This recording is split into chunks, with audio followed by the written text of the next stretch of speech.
Con Juan Carlos Polié, que está acompañado por Andrea Tuana, asistente social y directora de la ONG El Paso. Efectivamente, y para hablar de un tema que nos preocupa, obviamente, creo que a la mayoría o a la totalidad de los uruguayos, que es la explotación sexual de niñas, niños y adolescentes. Un fenómeno que está instalado en nuestro país y que volvió a remover un poco a toda la sociedad semanas atrás. Ustedes lo tienen todos muy presente, cuando la justicia procesó a 5 funcionarios de CUPSA con prisión, porque en ese ámbito, específicamente en el Cerro, en la terminal, funcionaba una red justamente de explotación sexual. Y para hablar del tema tenemos auténticamente a una experta, que es Andrea Tuana, asistente social e integrante de la Red Uruguaya contra la Violencia Doméstica y Sexual. Andrea, gracias como siempre, muy buenos días. Muy buenos días. Andrea, tendríamos horas, pero el caso de estos funcionarios de CUPSA fue removedor, ¿no, verdad? Fue removedor, yo creo que también fue muy significativo el nombre que ellos mismos se pusieron, los fenómenos, ¿no? Sí, porque tenían una red de WhatsApp. Exacto. Que llamaban los fenómenos. Exactamente. Y ahí también un poco nos muestra, ¿no? ¿Qué son los fenómenos? Aquellos que explotan, que digamos, gozan de tener sexo con gurisas que pueden ser sus hijas. Ellos eran conscientes que todas eran menores. Por supuesto que eran conscientes. Estamos hablando de gurisas de 16, 17 años, pero además cuando la situación comenzó, tenían 13, 14 años. Claramente ellos sabían muy bien en la situación de esas gurisas, no solamente que eran menores de edad, que es gravísimo, sino que además eran gurisas en situación de vulnerabilidad. Claro. Con múltiples problemas, porque ¿no? ese es un gran aspecto, Andrea, que tendríamos horas para analizar. Sí. Digamos, el punto objetivo es la vulnerabilidad de estas niñas, niños y adolescentes, ¿no, verdad? Es como un aprovecharse de la persona que está en peores condiciones. Claro. No es como decir, no sé, pegarle a una persona cuando está caída, cuando está en el piso. Vos pensás, ¿no? Un hombre de 45 años aprovecharse sexualmente de una chiquilina de 14, 15, 16, que vive en condiciones de extrema vulnerabilidad, que ha tenido múltiples problemáticas en su corto proceso de crecimiento. Uno se pregunta, ¿no? Y además que se autocalifiquen los fenómenos. Y la gente, ¿qué piensa de eso, no? Mucha gente ha condenado estos actos. Mucha gente sí ha condenado, pero también tú, yo y la teleaudiencia ha visto en las redes sociales que hay gente, y me parece realmente aberrante, inexplicable, que condena a las chicas, las culpabiliza, Andrea. Exactamente, las hace responsables. Bueno, ellas sabían lo que hacían, lo hacen porque quieren, en realidad son unas rápidas, unas personas de mal vivir, ¿no? Cuando en realidad estamos hablando de personas menores de 18 años, eso ya constituye un delito, porque justamente la ley lo que está protegiendo son los derechos de personas en proceso de crecimiento, y además de eso, ¿qué pasa con la audiencia, con la ciudadanía que no tiene empatía con las víctimas y que las culpabiliza de alguna manera? Pone un cierto manto de impunidad a esto, ¿no? Uno se tiene que preguntar eso.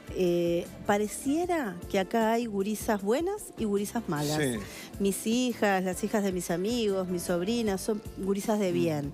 Ahora estas otras son malas. Entonces a esas les puedes hacer lo que querés. Esas, bueno, son descartables, las puede usar cualquiera.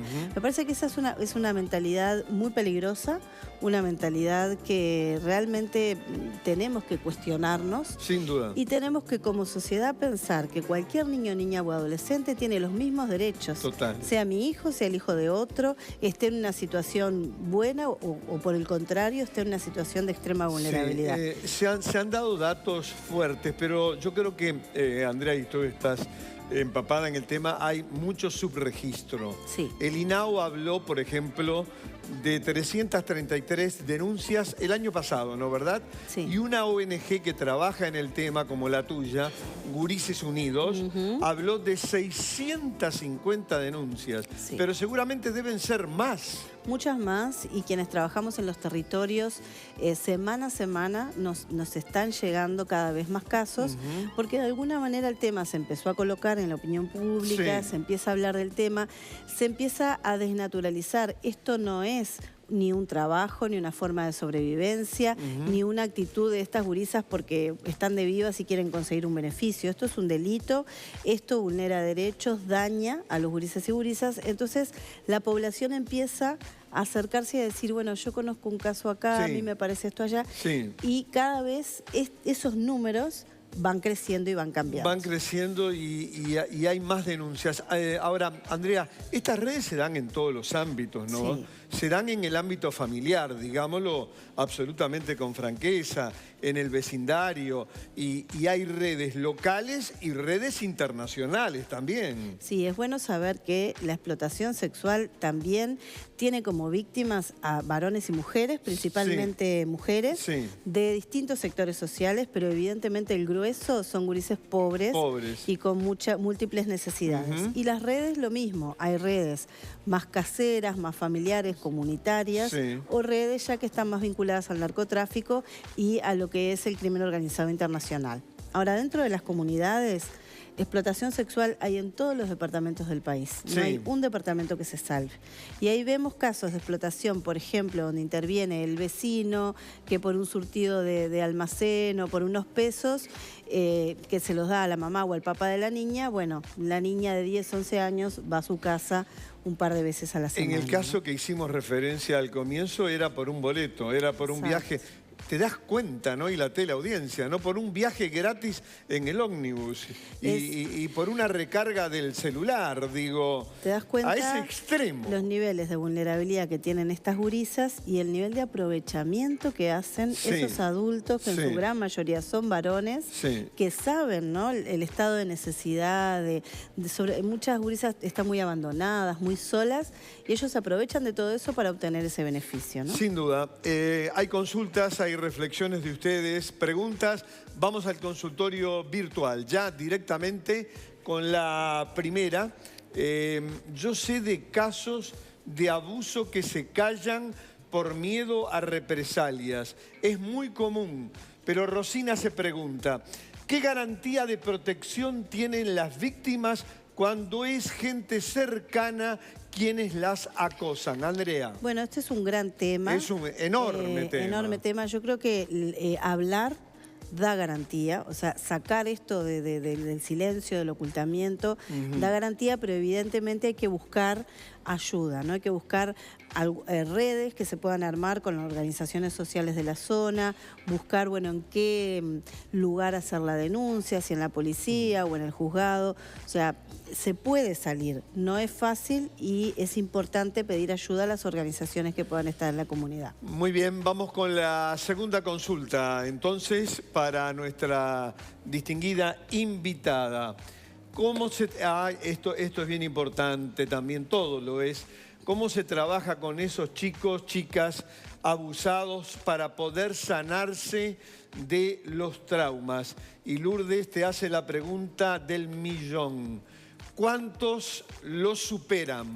Bueno, acá varias cosas. Primero, si logramos tener una atención especializada con psicólogos, trabajadores sociales, también el abogado, porque la parte del acceso a la justicia es parte del proceso de recuperación. Si logramos algún vínculo familiar que acompañe y le damos ese tiempo de trabajo y de recuperación y de tratamiento, los gurises pueden salir adelante de estas situaciones. Además, digo, cada caso es particular. No queda la marca para siempre. Sé de casos que me han dicho, tengo la marca, fui explotada a los 6, a los 8, a los 10 y me quedó para toda la vida. Bueno, siempre las experiencias difíciles en la vida nos van dejando, ¿verdad? Marcas nos van dejando, pero uno puede sobreponerse a esas situaciones y poder tener una vida buena, adecuada, feliz, por decirlo de alguna manera. No es fácil. No hay atención especializada para todos los casos, eso es uno de los problemas importantes que tenemos, pero sí se puede salir adelante y hay gurises que han podido realmente salir de la situación de explotación y encarar un proyecto de vida mucho mejor, ¿no? Eso es bien importante, creo que es el cierre que deseábamos todos y la teleaudiencia, que se puede salir pero que tenemos que seguir trabajando y obviamente te vamos a seguir convocando, Andrea. ¿Cómo no? Estoy a las órdenes. Sos auténticamente una referente en un tema que tanto preocupa a la sociedad uruguaya. Ahora pausa y de inmediato continúa Desayunos Informales.